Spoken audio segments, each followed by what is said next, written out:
Hi, I'm Jordan. And I'm Doyle. And there's some things I got to say tonight.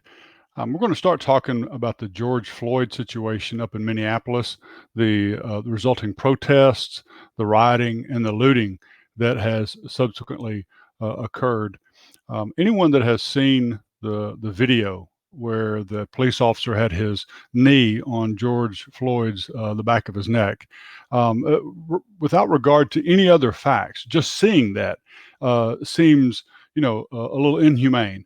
I certainly understand police sometimes have to take some serious action and efforts to subdue and control suspects or people that they're trying to arrest or control. But there's a point in time where when they've subdued the person, it's time to lessen up on the tactics. And that video showed that that officer had his knee on the back of his neck for almost 9 minutes. I can't imagine. He was laying on the ground, right? The man was certainly subdued. He was under control, uh, Handcuffed. handcuffed. So I mean, there's no rational reason for that to have continued for that period of time, especially when the man was obviously in distress and suffering. And I didn't watch the entire video because I didn't think that I could actually bear it.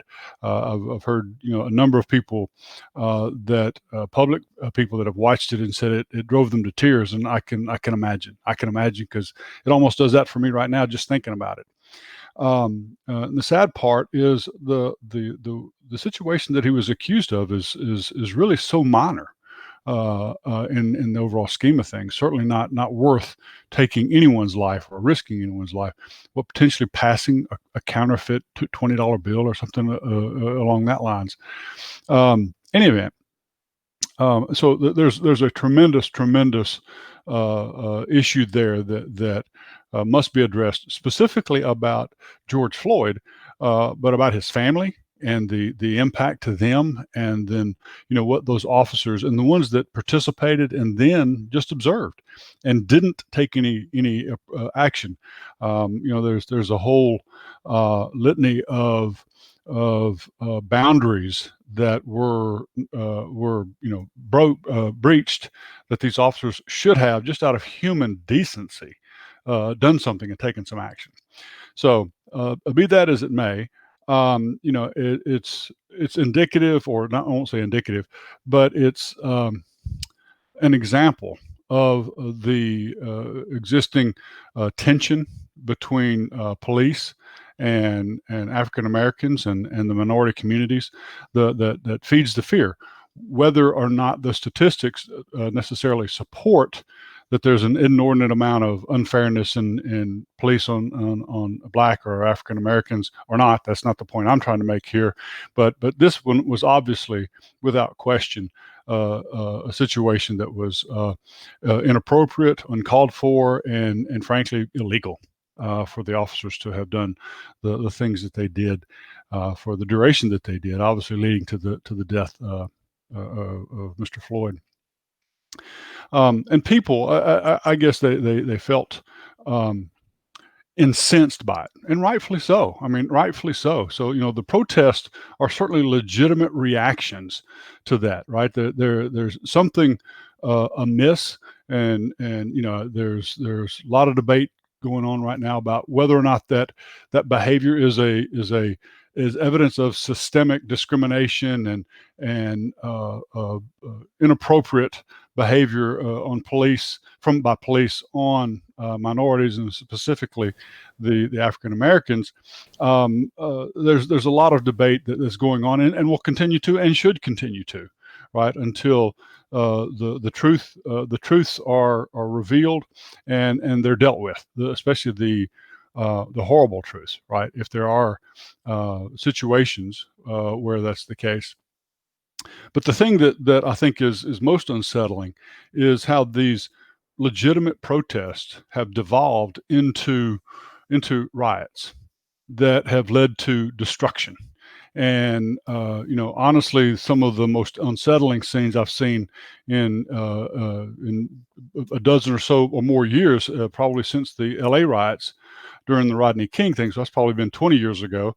It's The been more than similar that. kind more than that. I guess the years are flopping by more quickly than I realized. But the same kind of scenario. So, where people reacted, and then those reactions, legitimate on their face, devolved into a behavior that really goes beyond the pale of anything that makes sense, that makes common sense, let alone societal sense or cultural sense or even an overreaction trying to kind of balance something out. But the rioting and hurling rocks and bricks and setting fire to businesses that really had nothing to do with the situation. And it's not even an attack on responsible parties. There are big businesses and small businesses alike, were impacted by this. There were a number of large businesses in Minneapolis that were affected, and then subsequently, since then, in other cities around the United States, similar kinds of things are occurring. New York and Los Angeles and Atlanta. We've seen some stories coming out of there, and in most major cities around Chicago, similar kinds of behavior. And it almost is understandable to some extent that these protests, the anger just gets and overwhelms the people.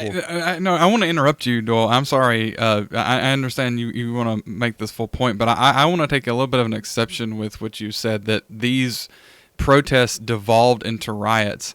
I don't think that it's the same people who are legitimately protesting who are rioting and causing property damage and, setting on fire these small businesses, large businesses, whatever, what have you. Sure. I think these are different actors, and I understand. I'm not trying to say that you don't agree with that, and I'm not trying to say that you fully intended to mean that it's all the same people, but I want to call it out as a distinction. I think that's a fair call out. My intent was to describe it, and then we could drill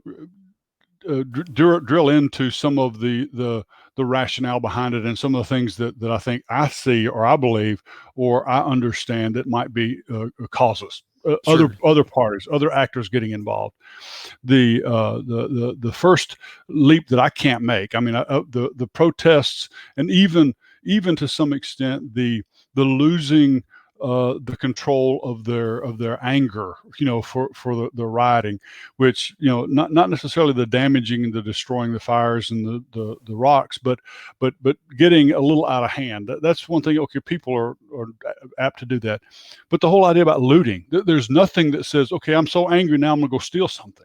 Yeah. There's no rationale there that makes just common sense in But any before we fashion. get to that, can we ratchet back a little bit, because I agree with you, and that's part of this discussion that I want to have with you for sure.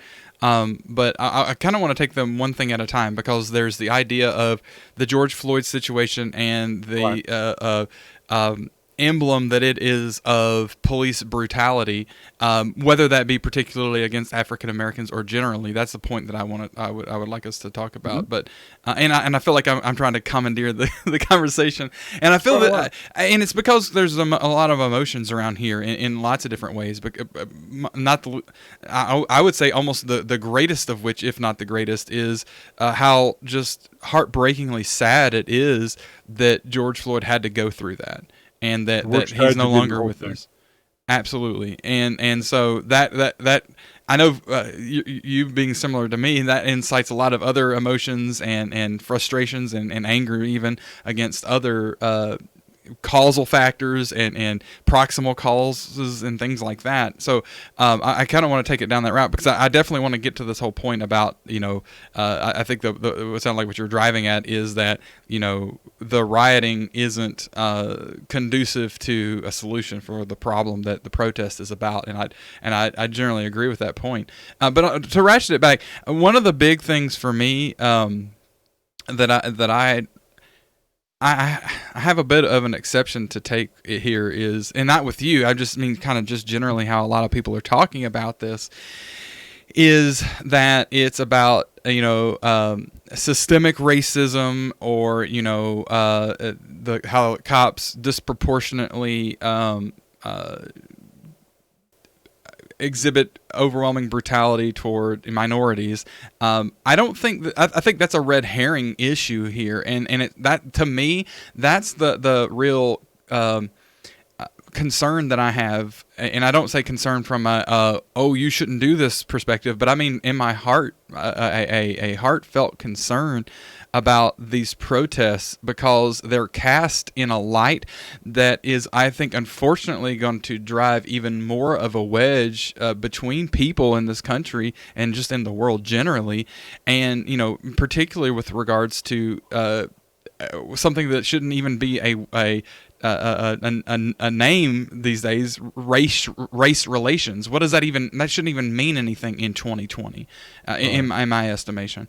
But because the reality is that the problem that we're grappling with here, and particularly Black Lives Matter and protesters, and I don't want to be so bold as to lump all of the people protesting against this as being part of Black Lives Matter, because that's not even the case. We're all different. We all have different reasons and motivations for the things that we do, particularly when it comes to something like this, where if any human who watches that video and watches that man die is not moved by that, and not at the least moved and even enraged or angered by that, and can not see the absolute inhumanity in that, I'm sorry, I don't want to share a planet with you. We need to have a serious discussion, and we need to figure out why you don't react that way. Because I mean, that's a psychopath who can see that and not have some sort of real visceral reaction like that.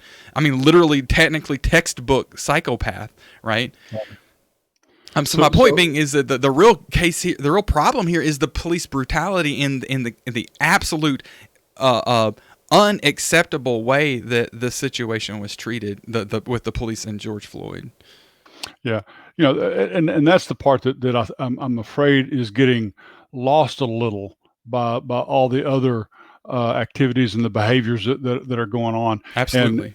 And frankly, to the point you made early on, in that it's not the same actors that began the legitimate peaceful protesting, and even those that got loud. I mean, it's fine to get loud, right? Sure. Because sometimes you got to raise your voice to be heard, and then those that instigated the next level and layer. And of course, I don't know who all the actors are. I have my suspicions, or I have my thoughts and about who the actors are, what groups or the actors are affiliated with. But then you start to see things where some of the weapons of destruction, of rioting, were staged. Right, there were images of those and videos of those, where pallets full of bricks that were nearby the buildings that were looted, right, destroyed, or actually busted into and looted, and there was not a construction site nearby, right? Which you'd think if there was construction going on, there would be debris like that could be used, but this wasn't a construction site. It was out in the middle of a normal street, and a 4x4 pallet with a full load of brick on it. That certainly strongly implies planning and manipulation, right? One of the things. Oh, I'm sorry, I interrupted. Go ahead. I was just going to say, and that's not just a one anecdotal situation. There were numerous reports of this, and these reports came across all forms of the media. So it's not like it was slanted right and left. It started in Instagram videos and Facebook Live feeds where people were seeing this. And that's one of the things that really bothers me about the reaction to that is, I'm not sure how much of it you've seen, but there's been so many people to say something like, "Oh, well, it's right next to a brick pathway. Of course, they were just using that, going to have those bricks to replace the pathway. That's fine. Okay, what about the other 6, 7, 8 incidents of this that are documented? They always speak to just the one or two that they've seen, and like, oh yeah, we can't even see all around behind them. There's no, there could have been construction right behind them. It's like, okay, if that's the case, you're in a city. Why are they putting the bricks across the street in a city where you'd have to take the bricks across the street to do construction. That makes no sense at all whatsoever. Right. And so the people who push back against this, and I'm not trying to say, oh, conspiracy theory, whatever, but where'd they come from? What is the meaning? Nobody has been able to sufficiently explain it. One of the best responses that I have seen to this is somebody said, hey, these are basically all in cities. There's cameras everywhere. We should be able to see who delivered them. Why has nobody dug that footage up? Where is it? Who's delivering it? When did it happen? There's a couple that they found where one particularly where it was like this. They saw the truck unload them and then the truck drive away and it just sat there and it was in the middle of like a parking lot or something. But there's got to be that kind of footage for all of this stuff, and that's the real question. Is like, why is that not being dug up? Why is the media not asking about that? It's really suspicious, at least. If you're going to address it, and any of the media that has addressed it, that has tried to disclaim it or shoot it down, it's all been the same sort of very weak approach at only explaining away one or two of the many documented instances of it. Right. They're as we've mentioned before, they're controlling the narrative that they want communicated, rather than trying to get all the information out and all the facts out, so that people can draw their own conclusions. Which people are still drawing their own conclusions, right? Well, that's the thing. That's what's so funny is like the real time actual facts of the matter are being put right in front of so many people's faces now with like Instagram, etc. And it's like then the news has to figure out how do they spin this, or how do they take a different perspective to make it fit that narrative that they're trying to put across. And so I mean, this is just more and more and more evidence that the media specifically are not aren't institutions of trying to communicate truth and the facts to you. They're an institution that's trying to guide you into a certain way of thinking about things. Yeah. And so I think it's incumbent upon all of us to think about what's the real core issue, and what's the real response that needs to occur, right? Yep. To get past the noise. I think we would agree that the legitimate protests represent issues that can be heard, issues that can be understood, or at least efforts made to understand. I know there's a lot. If you just speak in terms of those that have been most vocal about the police brutality against African Americans, the narrative or the message is that if you're not an African American, you can't understand it. And I don't want to refute that, and there's probably some truth to that, but the reality is we should try to understand one another. Not just all try to understand this one, but try to understand one another, and so that we can work together when we see these injustices occur, to understand how to act on it, to address it, and address it in each individual situation. Right? We're not going to go. The George Floyd situation is similar to the Rodney King situation, in that there was one individual that was sort of the genesis of it all, right? Something that occurred to them was the genesis of this behavior. But the realities are that what people believed and felt were the problems were not obviously addressed to their satisfaction or to their desires. So we've got to figure out a different way. And at least that's my belief. And keeping groups segregated and separated, and separating identities, and this whole ethnocentric kind of idea. It's always an us and them in every situation. It's always cast as an us and them. And we have to try to figure out how to fight that. We have to figure out how to. I mean, there's always going to be individualism, right? People that's fine. We have groups, we have families, we have teams, we have social groups and things like that associate and affiliate together. But those should be more defined by choice and by nature, and not by skin color, or by political beliefs, or by, we can all disagree. We should. I mean, family. When you say nature, I just want to stop you real quick and clarify. When you say nature, do you mean like your natural tendency and your say again? Like birth, right? Like, like your family is by birth, or affiliation through a natural process, either through Well, biological birth or through adoption, that kind of thing. I would want to be specific about that then, and not just say natural, because that could easily be. And I know you don't mean it this way, but I'm just trying to be careful here with what we're saying, because that could be easily construed as also the same thing as race, because you're naturally the race that you are, right, by birth. I don't You mean are, but your natural birth, race doesn't create a natural affinity or group or separation. We do that. Sure. I Human people understand. do that. But my point is, you Yes. implied those things with what you said, and Oh, I just want I to be got you. careful that we call those things out specifically. Absolutely. Yeah. It's a great call out. I was clarifying my perspective Yeah. a little bit Sure. more. That I was thinking more of and I wanted to not be just say by birth and by blood, because that is a limiting thing, right? Because families can be by choice, right? When Absolutely. you Absolutely. choose a mate, that's not by blood, that's by choice, Adoption. or adoption, right?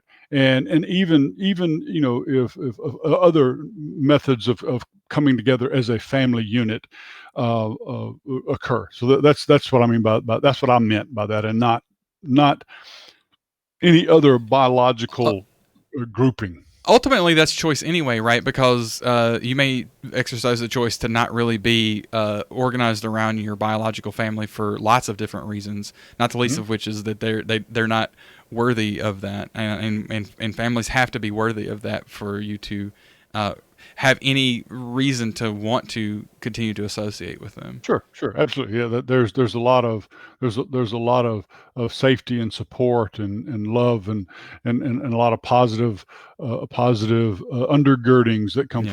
from family support. And so I think we have to, as a society, uh, uh, strive to find ways, to find new ways, and to improve on the existing ways of bringing people together, right? And not find ways to continue to keep people separated, to keep groups of that believe differently, right? I mean, I'm a very firm believer, and I certainly do not put myself in the same class as Patrick Henry, uh, or is it Nathan Hale? One of the two patriots from our early America, said that, um, I disagree with what you say, but I will fight to the death your right to say it. Sure. Right. And I think that was Nathan Hale. Now that I'm thinking about it a little bit more, Patrick Henry said, "Give me liberty or give me death." And so I think that's sort of how I want to come across to people. Just because I disagree with someone doesn't mean that I don't care about them as a human being, or Sure. that I discount their perspective or their point of view, or devalue them in any fashion whatsoever. It's not at all. I mean, some people like vanilla ice cream, some people like strawberry, and I like it all. So, but it's a case of we've got to find those things that pull us together, and learn to accept those things where we're different, or we have differences, or we believe difference, and come out with better, our history. And I know people talk about the history of slavery and all of that, and I can't even imagine what that's like. But what I think our society, and I'm going to get real in controversial area here real quick, but our society acts like the African Americans, the blacks that were enslaved, horribly so, and unjustly so, in American history, in the years from the 1600s, when America first started, up until the 1800s, when the Emancipation Proclamation, and even since then there's Well, still a lot of there's vestiges of it. right. Well, I mean, and there's problems. Slavery ended on paper in the That's 1860s. right. But there's slavery around the world even today. right? There's slavery in Sure. Africa, and there's historical slavery, right? There are slaves. Almost every peoples at some point in time in history were enslaved by captors and by conquerors, right? That's just sort of how the world was. We want the world to be different now, and I think that's just what we have to continue to strive for. But we have to understand that you can't hold on to history. You have to learn from history and improve from history, So and yeah, that's what we need to do. I completely agree with you. So, but here's the thing that I think that um, you didn't say anything that I disagree with. I think that it reflects accurately my view of what we need to do. But what I would add to that is that we have to understand what the root is so that we can strike at the root instead of just cutting off branches, right? And hoping that the tree dies. The reality is right now we're all looking at each other. I do finger guns, but I don't mean actual guns. But we're looking at each other as potentially the problem or outright the problem here. And there's a reason we're doing that. There's systems that are making us look at each other that way. And again, I think how you started that whole section, you're talking about, it's this whole us versus them thing. And the reality of it is, look at media, look at schools and all these different places where people learn things beyond schools even, right? Like I said, the media, newspapers, TV, movies even, right? All of these things are communicating a message and reinforcing that message and teaching that message that us versus them is real. And the reason being is that we have to be able to come together the way you're saying so that we can look at where the real problem is. And so when people talk about systemic racism or systemic sexism or all of that kind of stuff, like the stuff that's really usually controversial, usually revolves around stuff like identity politics and whatnot, all of that is a wedge to drive us apart from each other. And the more that anybody feeds into that, I don't care if you're, liberal, conservative, leftist, rightist, progressive, whatever, libertarian, whatever. I don't care about that. We all of us have to come together to understand that this wedge that's being driven between us is the problem, and not us on each side of this wedge is the problem. And that's the whole crux of the issue when I say I want to look at what I think is the real problem here with the George Floyd situation, is that it's not that per se it's a white man killing a black man. It's a man's killing a man. That's the way we have to look at it as. And not only that, we have to say the man that was killing another man, under whose authority was he doing it, right? And so the reality is, ostensibly, that authority was the police, and then further that the city of Minneapolis, further that the state of Minnesota, further that the United States. Although that gets a little funny because the states aren't really legally beholden to the federal government in any way beyond what the Constitution says. But either way, point being is there's this hierarchy of authority, presumably, that is under whose authority this man killed another man. Why aren't we looking at that and saying, why is that allowed? Like, at all? Like, not just not punished, in some cases, although in this case, it's for completeness, I believe all of the officers have at this point been arrested, and the Derrick Chauvin, I think is his name, he was charged with, I don't know if it was manslaughter at first or what, but I think it got bumped up to, it was a third degree. Okay, then it got bumped up to second degree, right? Right. So I'm not familiar with the Minnesota law about what third degree is, but in other states, third degree is equivalent to manslaughter. Okay. Voluntary manslaughter, right? Right. So second degree is crime of passion sort of level, right? Right. It is just short of premeditated murder. Yeah. And I think that it would have been this is a complete side conversation, but I think two reasons why it's good that he wasn't given first degree, because I've seen a lot of people call for it on the internet. Right. It's like, one, if you go in with first degree, he could walk if he's not convicted of premeditation. Two, it wasn't premeditated. He just did it. You know what I mean? And he did it as I think as a crime of passion, in the sense that he was really this is describing intent that it's describing intent where I have no proof of it, but my gut tells me that, like you're saying, he's just trying to assert dominance and show that. That is a logical conclusion, because the intent for any police officer to use force is to subdue. Right. Once they're subdued, that force is no longer necessary, because the act of subduing them then puts them within the control of the individual, the officers. So that was well beyond that pale. Absolutely. So the underlying point that I'm trying to get at here is that we have to become skeptical of police officers and just the police in general about how they assert their jobs, positions, charges, however you want to call it. And this is problematic, and I'm taking this from some other podcasters that I've listened to recently talking about this. The reason why, I've lost it. Well, at least you're maintaining your composure while you're losing it. Right. So the reason why this, and to your point, why this is just so clearly gross, not gross negligence, this is gross action, is that there were 3 officers on George Floyd and 1 standing nearby. Right. The point that this is Michael Malice who makes this point. The point that he makes is that it would have been easy at that point. He was clearly, neutralized, not moving, anything like that.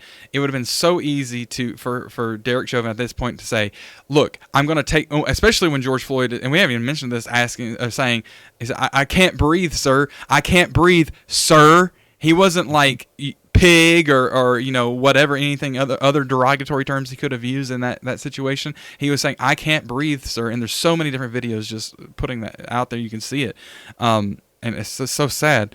Derrick Chauvin could have said, "Okay, I'm going to take my knee off of your neck. I'm going to draw my weapon and point it at you. And then these other officers are going to do the same. Do you understand?" "Yes, sir."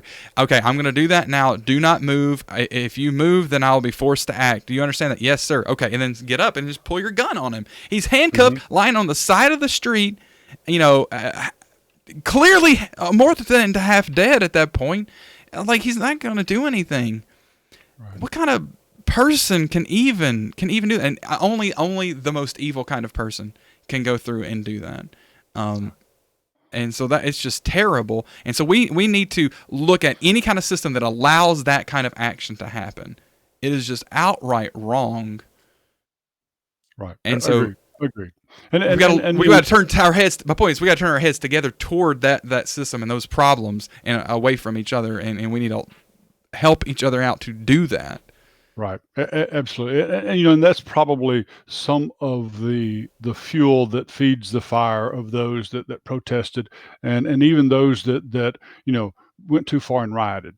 But that still isn't sufficient justification for the thieving, which again, we mentioned earlier about that being potential other actors that are using that for their personal gain. De facto. No. Let me be clear about my position, and you can disagree, and if you do, I want to have a conversation about it. But my position is they are de facto other actors. As soon as you start rioting and as soon as you start looting, you are no longer, your purpose is no longer to get justice for this situation and to make the situations better in the future. Your purpose is your own ego, the anger in your heart, which I understand. I understand the anger's there. Let's just say it is those actors who started protesting and then started looting and rioting. They became outside influence at that time, because we have to protect the sanctity of the right of the people who are protesting this injustice to do Right. the protest peacefully, and we cannot mix those groups. We have to be Right. very careful about that. That's Sure. my Sure. opinion on it. No, absolutely understood. I don't disagree with that.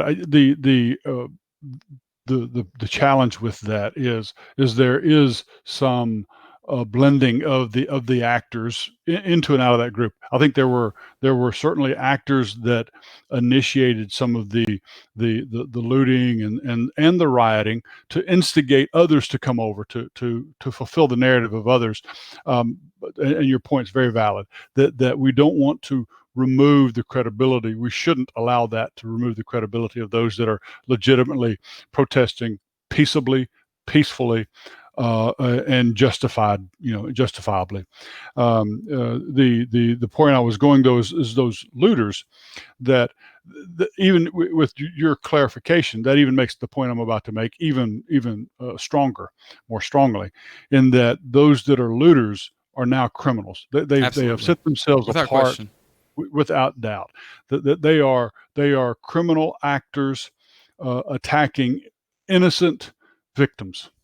Those innocent victims are the businesses and the business owners, and there's the fallout from that I think we have seen some of. We haven't seen all of it, but I watched a very impassioned older lady who was probably in her 60s, maybe in her 70s. She worked at this restaurant. I think it was in New York.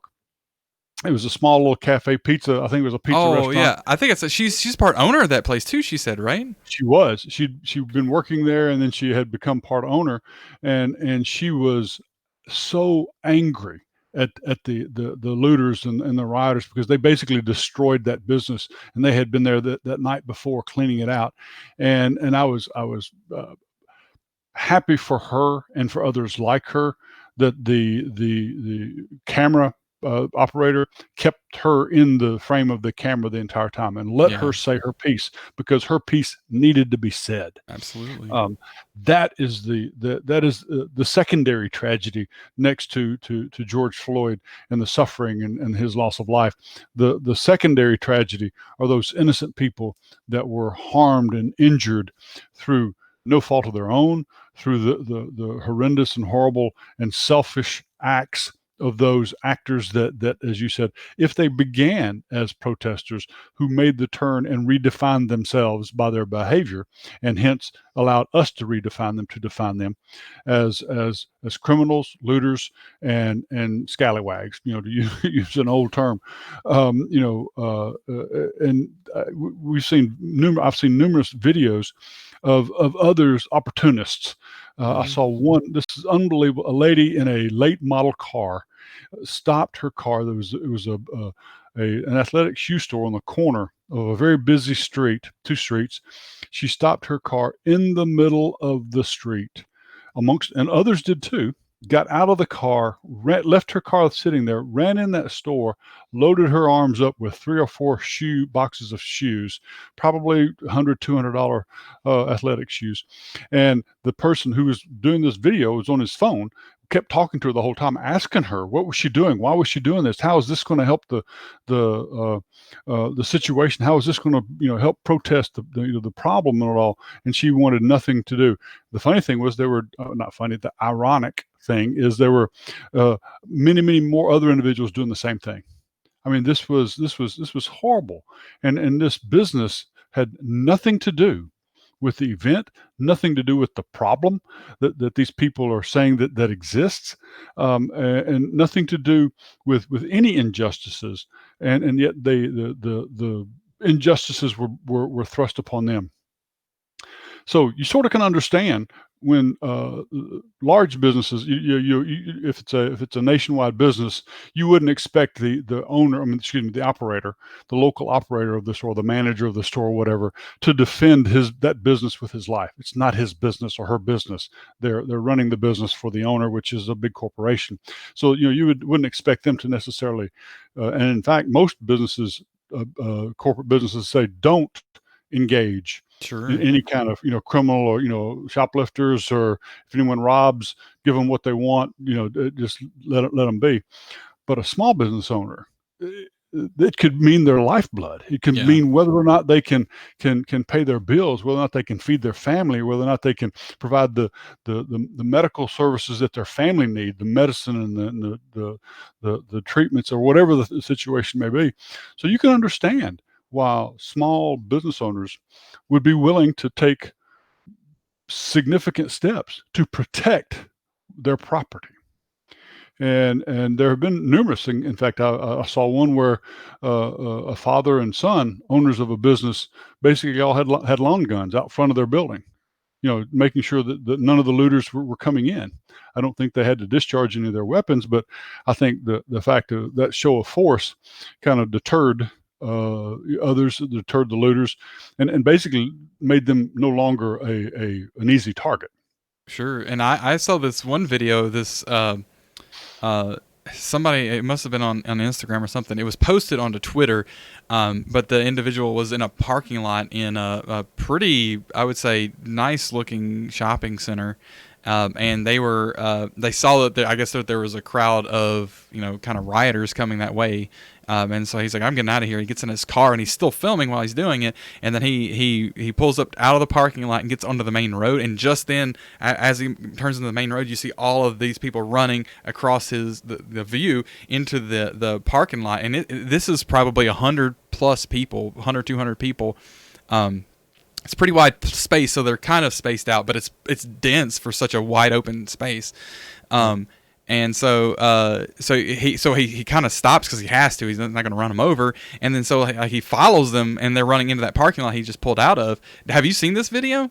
I have not. Oh, it's intense. And so everybody's running right at the stores. And it's like, you don't know what they're doing, but you assume, they're running at the store, they're going to start looting. And then you just hear shots go pop, pop, pop, pop, pop, pop. And then immediately everybody stops, like 200 or whatever people stop and turn around and start running the other direction. It's like, that's the reality of it is people want to talk about, you care more about property than you do people. Well, doesn't that same argument apply to the looters? That they care more about the property than they do the people, right? Because what about the people who are supporting their family, feeding their children, feeding their employing people who are feeding their children with the money that store makes? It's like there's this huge disconnect between how people are able to live and these institutions or these things that they think are either systems of oppression or whatever they think that they are. It's like nobody's saying that the property is more important. That's not what's more important. It's not the property that's more important. It's the ability that the property gives people is more important. The resources, the ability to feed family, keep people employed. It's like if we did that to every store in the country, what do you think would happen? Like I don't understand there seems to be like no rationale or rational approach in any sort of way about, okay, well, let's take this to the extreme. If something's not acceptable in the extreme, we got to be extremely skeptical about being acceptable in the limited term. A slow death is still a death. Right. If you remove people's ability, and I know there's going to be a counter argument that others have had their ability to, that's a different point that we need to address, but it doesn't justify someone taking away someone's ability to provide so that they and their family can live, right, can survive. Because most people without a source of income, they have no way to eat. Right. Yeah. And I know some of the socialist believers will think, well, the government should take care of it. Well, and you and I both, I think, agree on this. The government has no money that they don't get from taking from someone else. That's exactly right. The government has no money to give anybody. Well, I think that's the crux of that perspective is the misunderstanding about what money is and where it comes from. This is why economics is, for me, a fundamental issue and something that I'm extremely passionate about, is because people don't realize what it's so funny. You can get extremely abstract with it. People don't realize what things are, right? And you can concretize that a little bit more by saying people don't understand what money is, and then you can concretize that even more by saying people don't understand what value is, right? Because these are all different concepts. Like when I say things, I mean like literal actual things, right? Physical objects, things you can buy, whatever, even food, etc. And because people don't have a good conception of what all those things are, they think that everything is the material. Everything is like this freaking tape measure that's in front of me. Yeah, it took me a second. It's been a but yeah, like they think that that's all that there is. So if there's a dollar bill in front of me, then okay, well there's a dollar, and that this dollar is the same as every other dollar. And right this second that may be true, but in 5 years we know that's not going to be true, right? And so that lack of understanding is what keeps people in this.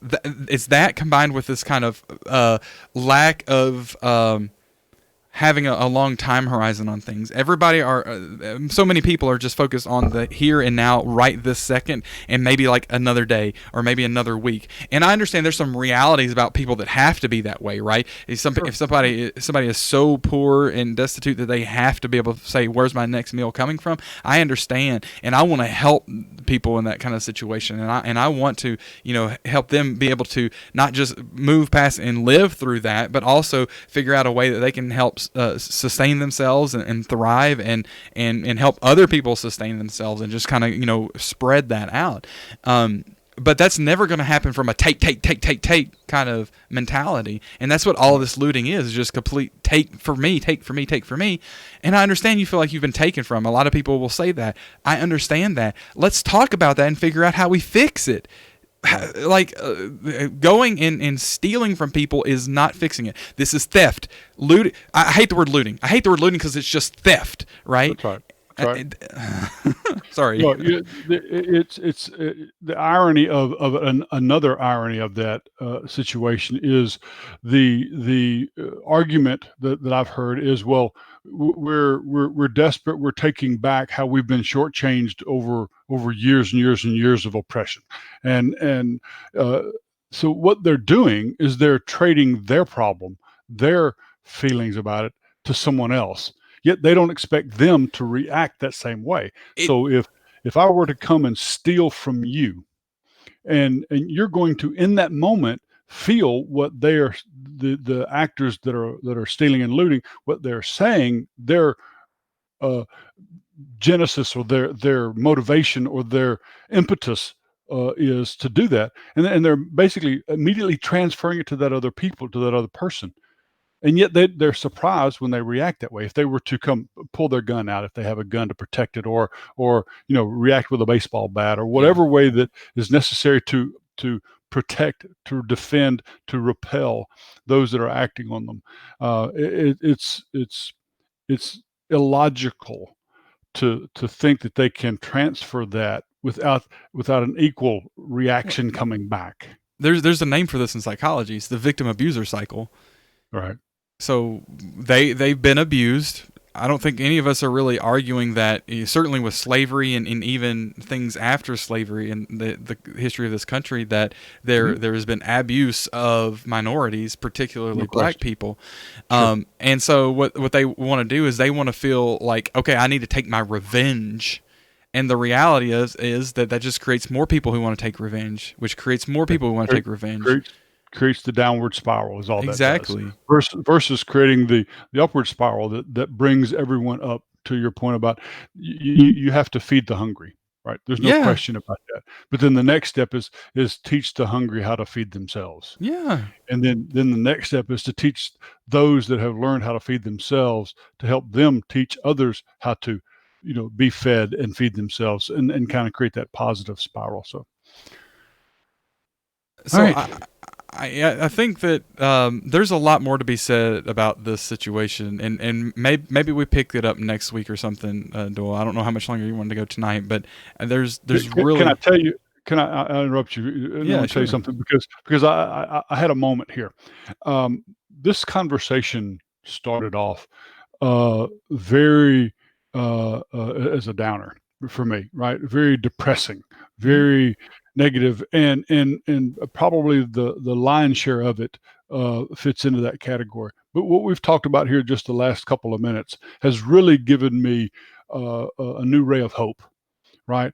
And I think it started when actually we're talking about the people that were hungry. You want to feed them, you want to help them, you want to let them get survive and be fed, in literally and figuratively, Sure. and then help them learn how to feed themselves and go from there. And that's it. We were talking, and I had the vision of this downward spiral of the behavior, the victim abuser cycle that you mentioned, and that's what I saw. And the only way to break that is to start an upward spiral. And I would like to think that there are hundreds and thousands and hopefully even millions and tens of millions of people that are trying to live that way. Right? There are. There are. That's the problem, and I hate to hijack you here, but there absolutely Right, right. are, and the problem is that we don't shine the light on that. All we look at is the negative things dragging us down, and that creates this mentality that everything drags us down, which keeps us in this mindset that makes us act that out, versus shining the light on the good things and focusing on the good things, the things that can lift us up and out of it, because there's a perverse incentive for large organizations to continue to focus on the negative things versus the positive things, because there's not very much return in focusing on the positive things. And that is we want to talk about a systemic problem. That's a systemic problem, if you ask me. Agreed. Absolutely agree. I'm going to resolve myself to trying to be more consciously aware of being a part of, influencing, increasing, assisting others in a positive spiral outward. I mean, I think we both agree that we know each other's values well enough to know that is where our hearts are. Mm-hmm. But sometimes our hearts is not enough. We have to put it on our feet, and I'm convicted myself, and I'm being convicting of myself to put more on my feet, to help do more of what I'm able and capable of doing to help and improve, not to fight the directly, but to fight it indirectly.